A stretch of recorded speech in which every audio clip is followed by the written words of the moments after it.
Okay. Today we'll finish the. Well, you cannot read it, right?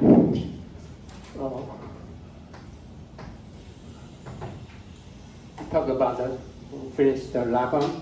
Okay, the input is the binary image, which means you need to do the thresholding first.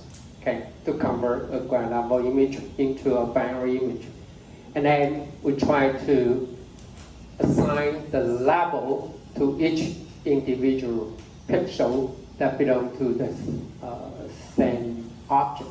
Okay, so last week I already mentioned we can go for we scan pixel by pixel, okay, from left to right, from top to the bottom.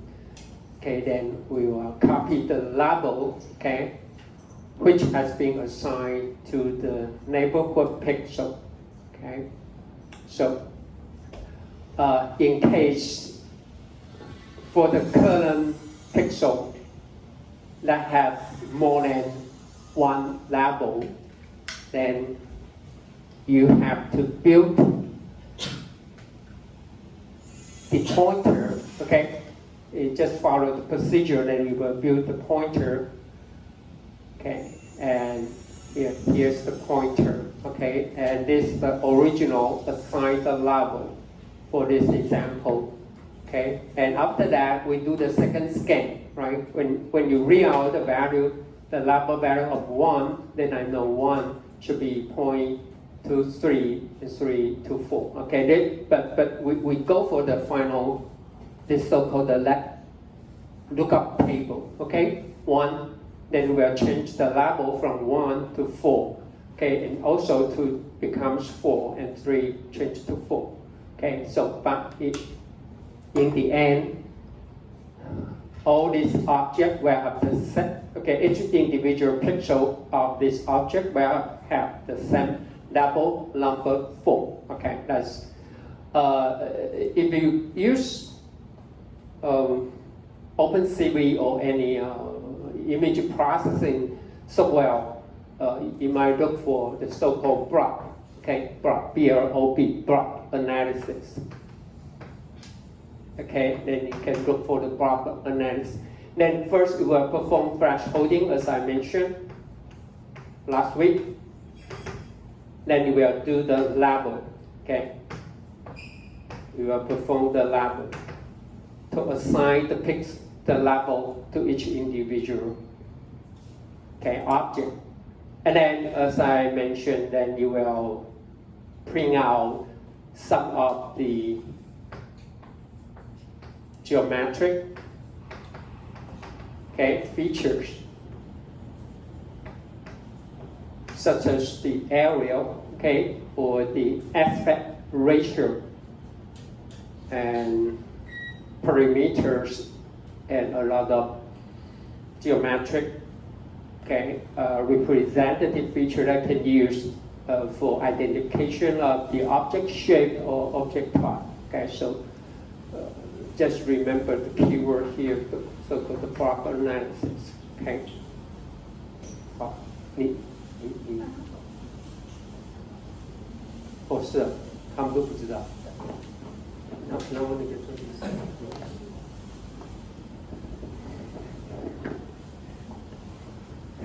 不是，因为他只是那个知道了。对。Okay. Good. Okay. So for the for the labeling, this approach is good enough, but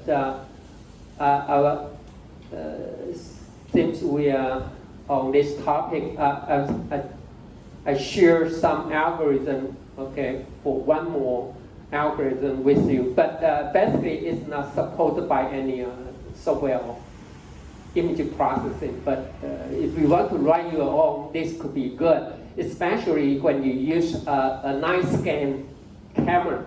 Okay, night scan.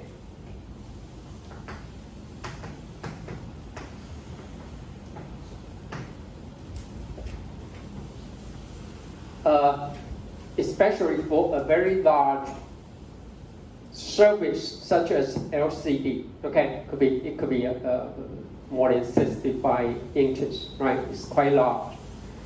So there's no way you can use a 2D, the so-called 2D array camera.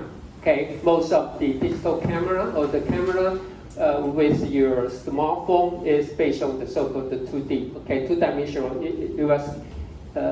It will show you the array. Okay, but if you can have a 4K by 4K array camera level, you can consider that as a very large, which could be also very expensive. Okay, but 4K by 4K camera may not be enough to scan the LCD. Okay, liquid display. So sometimes we need to use the so-called night scan. You will scan line by line, which means you either have to move the camera or you need to move the object on a conveyor or on a moving table, line by line. Actually, the Xerox machine, the copy machine is so-called you can consider that as a night scan camera, right? You can see the line. It goes through the whole pages, right? Okay. So the night scan can be is quite easy. Could be up to 8K or even larger. Then you can scan it line by line. So if the input is a line, usually then we have to combine the line into. Actually, it is a 1D. Okay, then we can combine after the scan. We can combine the back to the 3D. But for a lot of industrial application, we simply process the night scan result immediately. Okay, and we may not wait until we combine the scan and combine the 1D lines into 2D array. Okay, so here, I just show you. You can look for the details in your Hangout, but I just mentioned how it works. Okay, and especially when you want to write your own programming code, because this is not provided in any image processing software. It's called run length. Okay. A run length, parallel level. As I mentioned, we'll scan line by line. Okay. The run length is what? The input again is still a binary image, but for this case here, we will start from A, right, and B. So we know there's a segment of the object. And also, we know there's something could be from C and D. Okay, when you scan the line, you can find there's a 297 starting from A and end at B. Okay, so for this case here, we will assign 1. Okay, we simply assign 1. Just like the pixel-wise level. Now we go for the line 7 level. But for the 7, C, and D, we don't know if it's connected to A and B, right? So you need to assign a new level. Okay? So then we scan the next line here. Then we can simply copy the level number from the upper line. You know what I'm saying? Okay? So just copy it, 1, and this is 2. And then 1 again, and 2. Okay, 1 and 2. Now, for the line here, is continuous from, let me put A1, B1. Okay. Then this could be a AK to BK. Now, then you have to check if this segment, the intersection is empty or not. If the intersection is not empty, which means what? For this case, this segment, okay, or A1 and A1, B1, or the previous line here, I should say actually should be the previous line 7 is a part of AK and BK, right? There's an intersection. 你说它有没有交集? If there's an intersection or the intersection is not empty, then I simply copy the label from the previous line. So for this case, you don't need to record every single scan line. It just the only thing you have to store or to record is the current line and the next line, or the current line and the previous line. That's it. Okay, just the previous line and current line. And for the next scan, the current line will become the previous line. That's it. Okay, so the storage requirement is quite limited. Anyway, for this one, I know this segment, then I can assign it to what? To 1 or 2, right? Because there's intersection for 1 and 2. But anyway, again, if I assign it to a larger level, then I simply put 2 here. Okay? But again, you need a lookup table. Okay? You need to use the lookup table again. So I know 1 should be point to 2. That's it. Okay? Because for this case here, I know I can copy the level number 1 or level number 2. So I know 1 and 2 must be connected. Okay? They belong to the same object. Now, what about the next line? It got to be 2, right? There's intersection 2 and 2. And then what? What about this line? Because there's an intersection with the previous line, right? Then the level number is 2. So I simply copy 2. Again. Now, what about this line?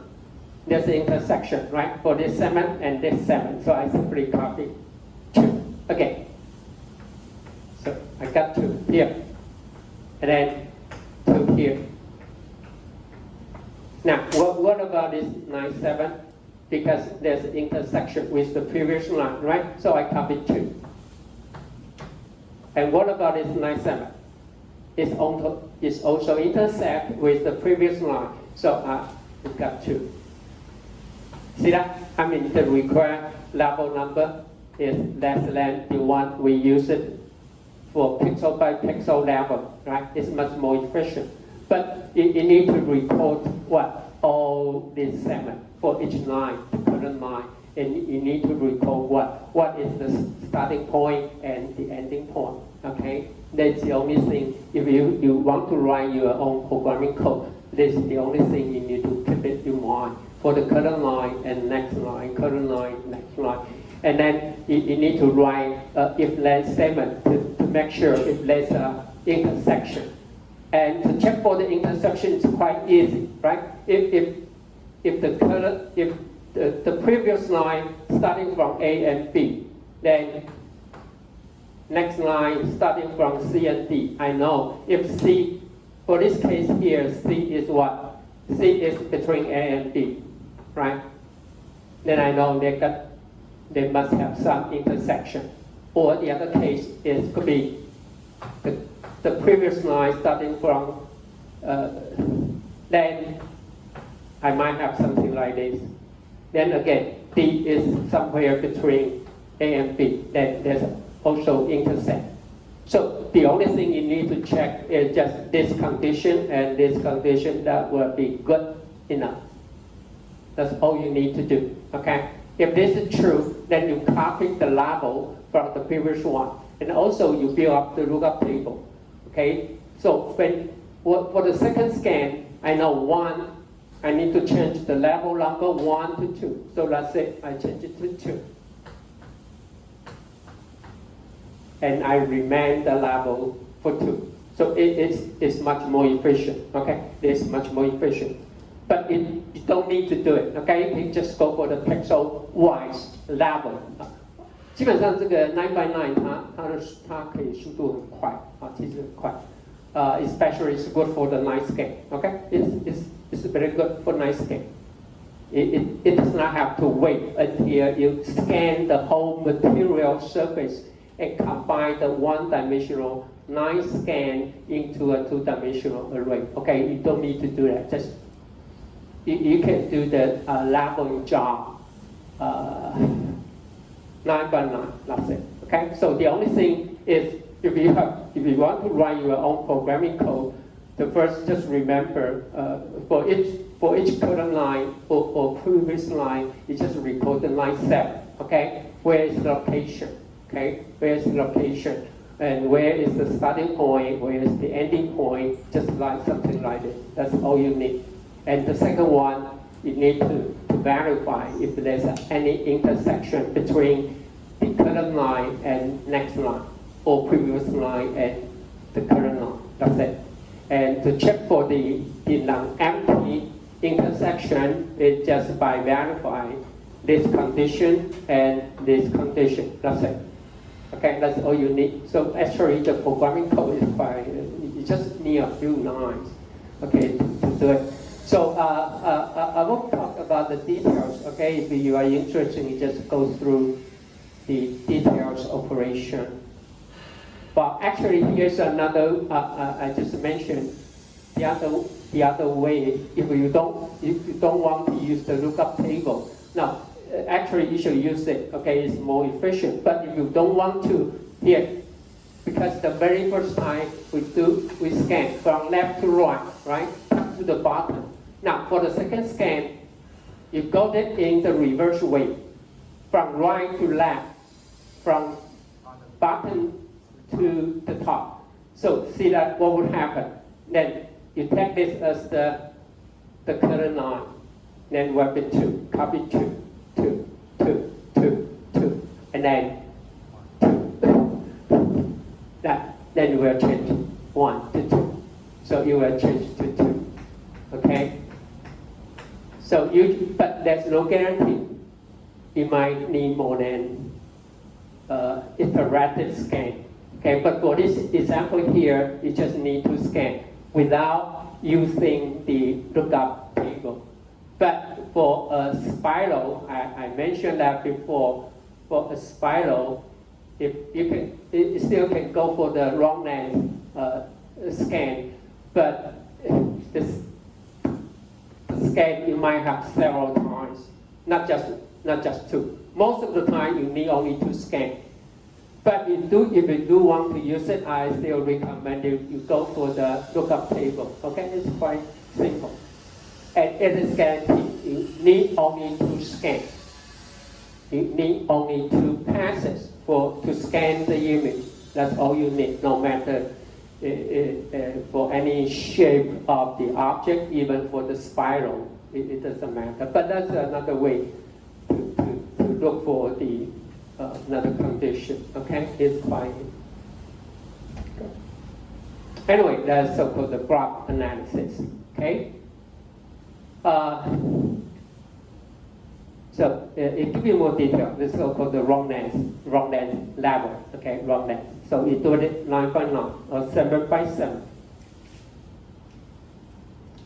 I don't know what's wrong. Actually, should be put a B here. Okay, this is another 7. Okay, you might have the 2 conditions. This A, B, C, D.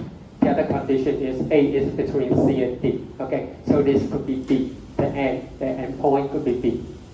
Okay, there's something's missing here. Okay, and here's another one. We try to find the close contour. If you can find the close contour, then you can separate the object, right? Then you can isolate the object in an image. 也就是说，我们找一个封闭区间，每个物体我们找一个 we find the isolated contour for each individual object. Then the isolated contour or the closed contour will define each individual object. That's another thing, okay, to do. But if we go for the leveling, we assign the level pixel by pixel. But for this one, for the leveling, for example, if we have the two objects, okay, first we binarize, right? We binarize. Then the so-called boundary following, for this case, we find the boundary, okay? We find the boundary. So for this case, we have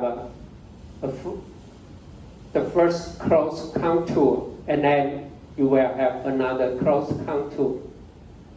So these two closed contour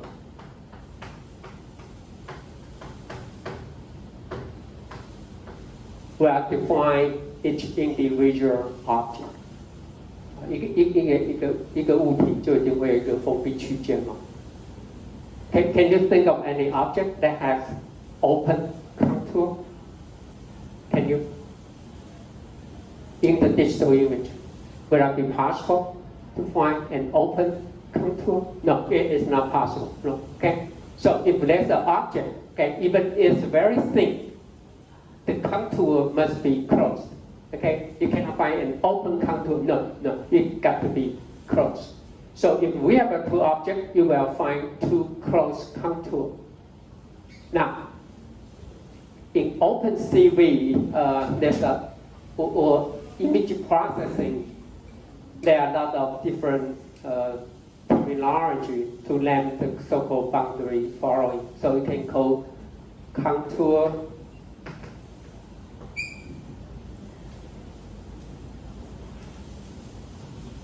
following.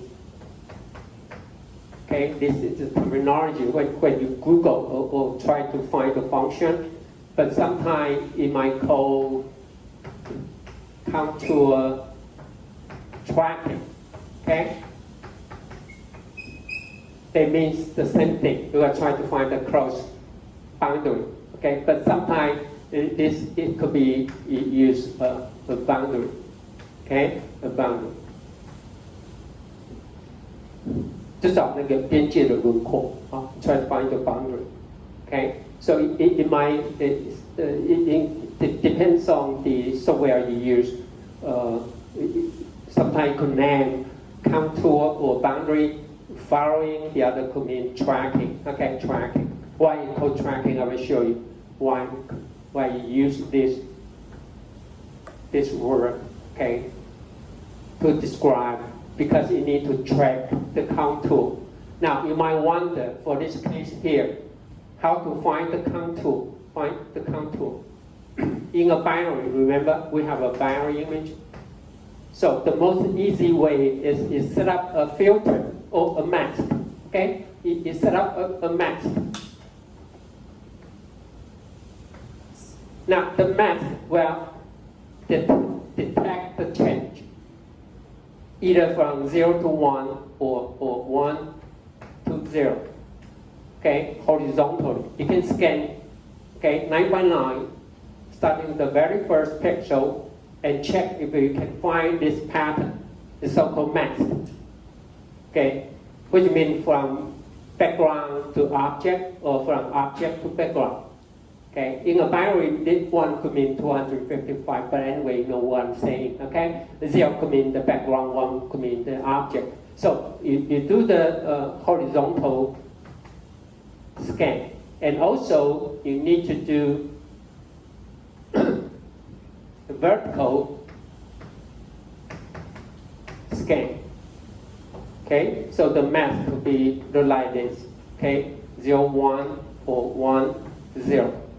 So for this case, you need to apply these 4 masks, pixel by pixel, and see if you can identify there's a pattern like this that will give you to change the value from 0 to 1 and 1 to 0.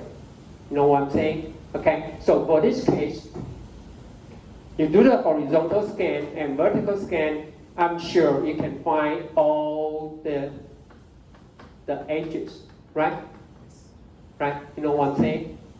But there's no guarantee, okay? Because when you do the scan by scan, for example, you scan here, you have a line here, you might have a pixel, you name it pixel, okay, 8, I call it boundary I.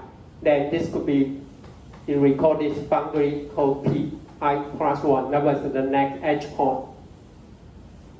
There's no guarantee pi and pi plus 1 are connected.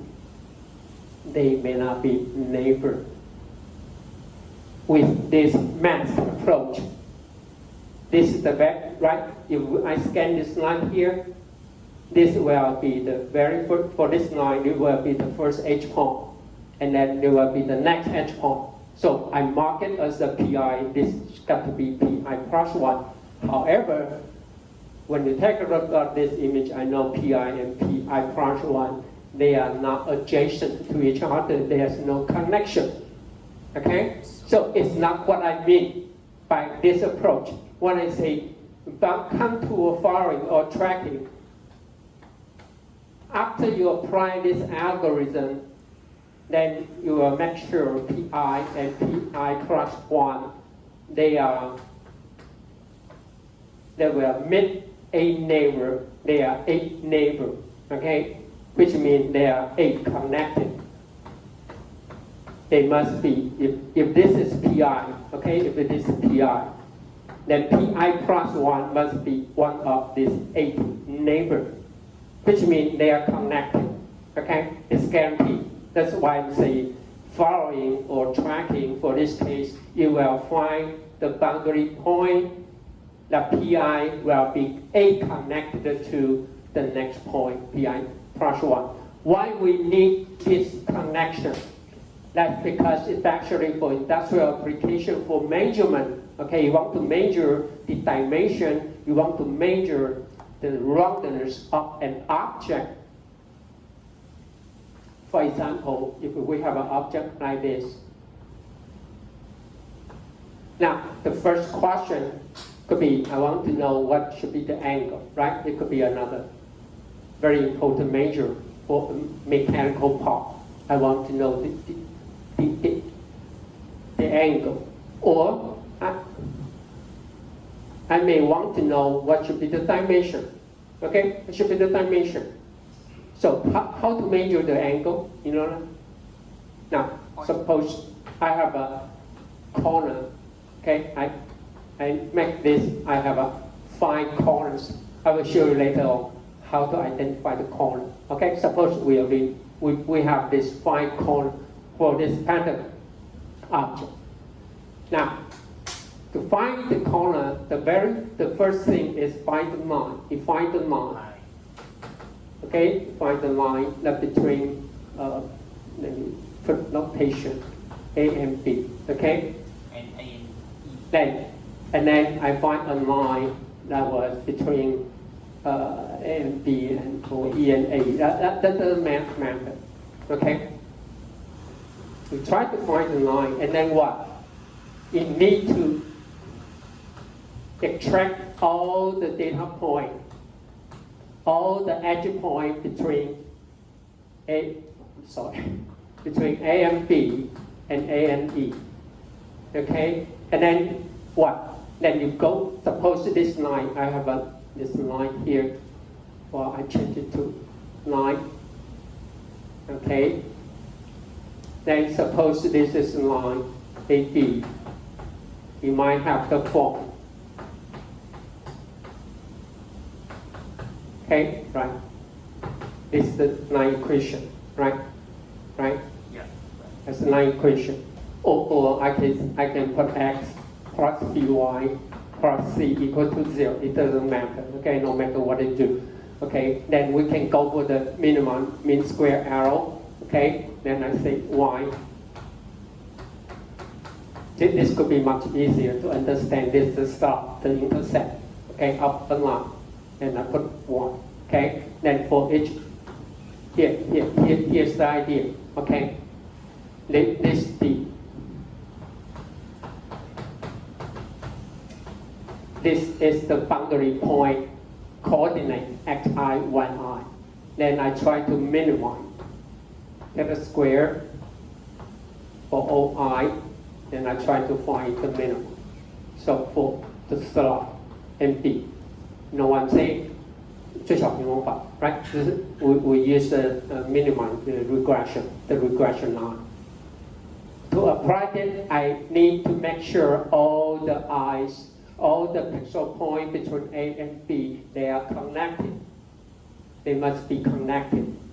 So you have to carry out the contour or boundary following or tracking. Otherwise, there's no way you can apply this equation. Okay, then once you solve for this line and this line, then this inclined angle is easy, right? You just follow any geometric calculation. Once it's given to straight line, then this angle will be something to do with this slot, okay? For the very first line and the second line, that's it, okay? And to measure the distance between, then you can calculate the line here between E and D, and another line between B and C. And then you can estimate the distance between these two lines. And this distance, what is the minimum unit in a digital image? It's one pixel. But with the mean square error, the distance can be a decimal point, which means if the major value, for example, is 25.2 then pixels. But in digital image, actually 0.2 has no meaning at all, because the minimum unit is 1 pixel. But because we go for the regression, so this 0.2 is meaningful, okay? Which means we can using this to achieve the so-called sub-pixel accuracy, okay? So the sub-pixel, because the original minimum resolution is 1 pixel, but with this approach, you might get up to, okay, a point, so mean 0.1 and 0.2 is meaningful. And this value resolution is less than 1 pixel, okay? So, but to make it realized, you need to do some boundary following and tracking and make sure the boundary point Pi and the next point Pi plus 1, they are 8 connected. You have to make sure, 就你要确定它们是相连接的，你才可以用这种最小平方法去估，尤其你在做量测啊 ，especially for measurement. Okay, this is not easy to apply any deep learning model. It could, but it need a lot of training sample to make it real, right? Okay, it's not. So, I mean, some of the traditional ways still could be the best to go, especially if you want to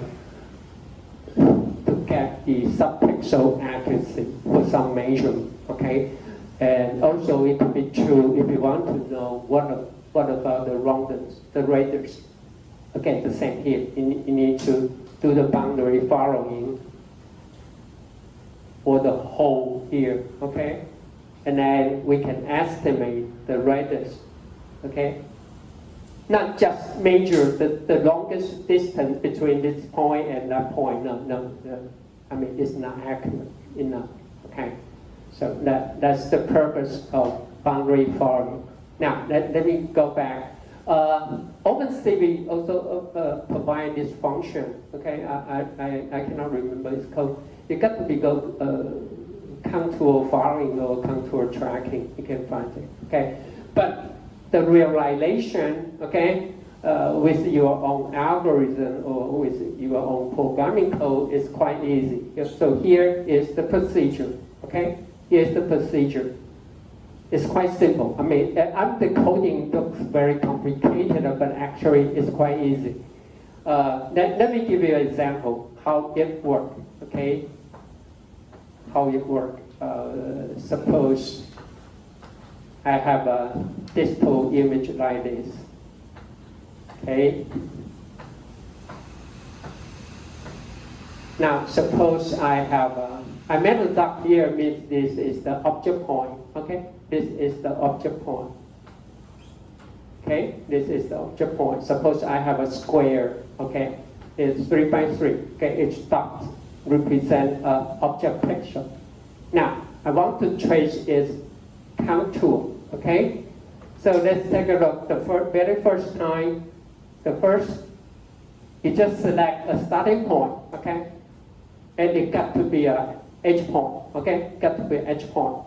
So the first, you can check for this or this, that'll be fine. Okay, just use the math to find a starting point for P0. Suppose this is our P0. Okay, this is our starting point. I call it P0. Okay, this is P0. And then you can select arbitrary direction. So we can, arbitrary means goes north, west, east, or south. Okay, you have any direction. Now suppose we go for the north first. Okay, I check for this point. Okay, the first I check for the next point, and see what would happen here. Then it says right here. Okay, first you will check if the next point is an object point or not. So the first you need to verify if the next point, in this case, this will be the P-net. Okay, and I check it if it is an object point. Appearing for this point is a background point, right? It's a background point. 第一个好，你先找一个起始点，然后呢，随便你要找东西南北4个方向，随便啊 ，arbitrary. In this case, we look for the north direction. So this will our P-net. And for this point, apparently, you will check if this P-net is an object point or not.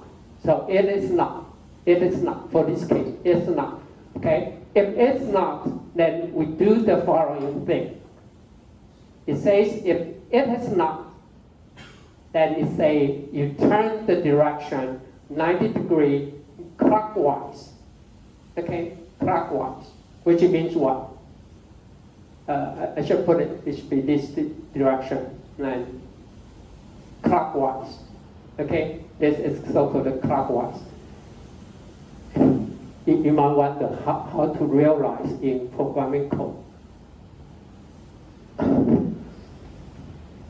If the P-net is x1, this is P-net with the coordinate x1. This is P-net. Okay? At coordinate x1. Now, so it says it should rotate 90 degrees clockwise, which means what? The next point is nothing. So the next point is nothing but what?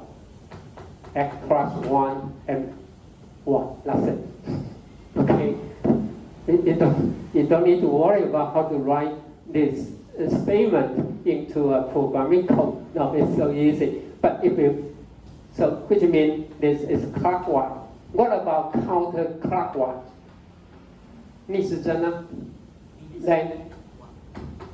Then it's nothing but x minus 1 and 1. So that's it. That's it. So for this case, you only have to write 4 conditional statements. Go for north, east, west, okay, and south. That's it. And for each one, you determine you want to rotate it clockwise or counterclockwise. So in total, just 8 statements. That was solve all the problem. So the code actually is just several lines. Okay, it's not that complicated. But anyway, let's back to this example. So we say now this P-net, right? It points to the north. Now it's not an object point, so I rotate it clockwise. So now you will change it here to this point. it is not an object point, right? So I have to locate 90 degrees clockwise one more time. Now it's right here. Now I rotate it, right? Yeah, right here. Now come to here. So P next, then you say, oh good, this is an object point. So I recorded this as our P1. This is the trace. This is not an object point. So this is our first come to point called P0, then there will be the next come to point called P1. And make sure that P0 and P1 are A connected. Now P1 is an object point, right? And we check this if then statement again. It say if P next is an object point, then say yes, then we do what? And if yes, then we go to here.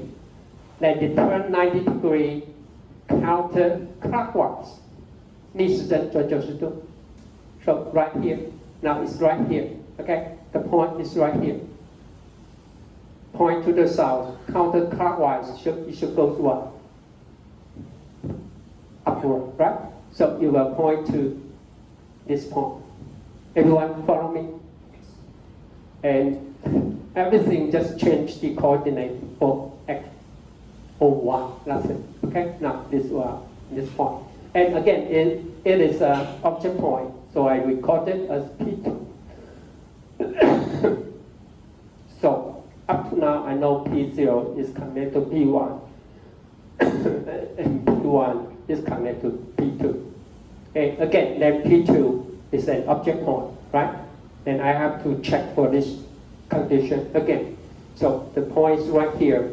Then I counterclockwise, right? It goes up, right? Very good. So it goes up here. Okay? So it repeats the procedure. And then the next point got to be here. Now remember, if you do want to write your programming code, you might encounter this situation. Take a look here. Now the next point, you will go down here. Okay? And then next, you will clockwise. Then you will point back. So you need to set a flag. Okay? If this point has been visited before or marked before, you need to skip it. Okay? Otherwise, you will double count. You will double count. For our case here, you will double count P2 twice. Okay? It may not be a problem, but you have better. Once you visit P0, you mark it. Okay? P1 and P2. So when it comes back, you don't double count. Okay? But you still need to go for the next pixel. Then you will be this point, and then this point, and then this point, and then this point again. Okay? But for this point, then you will go for that. Then you will. So for this point, will be visited twice, but not for this point. Okay? So that's all you do. Now remember, this is the trace. But only P0, P1, P2, P3, P4, P5, P6, P7, then back to P0. They are the count tool, okay? And then define the close boundary. The red line you look for here is just the trace. It's just the trace, okay? It doesn't mean every point is the count to point. 这个是它的轨迹而已。你真正记录是 P0, P1, P2, P3, P4, P5, P6, P7, then back to P0. Yes. You have a question? Yes. May I? Because on the first time we detect the P0. Right. The origin in the left hand side, and the one left hand side is the origin, right? The origin. Right. Because suppose why I select this as a starting point, because we scan away from left to right. Yeah. Up to the bottom. But, yeah. May I stay in here? Because Sure, no problem. No problem. Okay.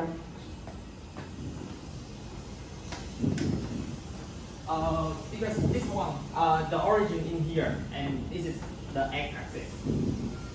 No, no, how you define it? Usually we define the origin right here. But it doesn't matter. It doesn't matter. Because we use this rule for detect the way to move it.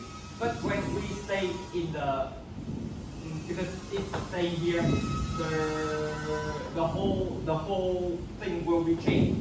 That means the origin will be this one. Because your last point, something like this. The origin will be like this one. So how can we apply for this one? No, just change it. It doesn't matter. I mean, it just go for the clockwise or counterclockwise. The only thing you need to change is just change it.